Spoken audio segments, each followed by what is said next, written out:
Viral, mahasiswa Kristen bangga dapat nilai A mata kuliah agama Islam Universitas Muhammadiyah, mau nangis.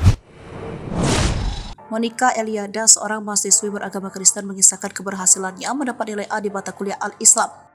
Pelajar dari Universitas Muhammadiyah Riau tersebut bahkan sampai ingin menangis saat membagikan keberhasilan pada sang ibu. Cerita Monica Eliada itu pun turut mendapat sambutan positif dari para warganet hingga videonya dibagikan viral di media sosial.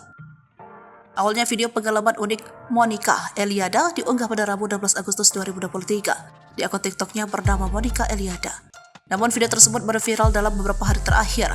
Hingga Selasa 22 Agustus 2023, video tersebut telah ditonton 1,2 juta kali. Melansir dari Tribun Timur, sejumlah pemilik akun TikTok pun berkomentar terkait dengan video viral di akun Monica.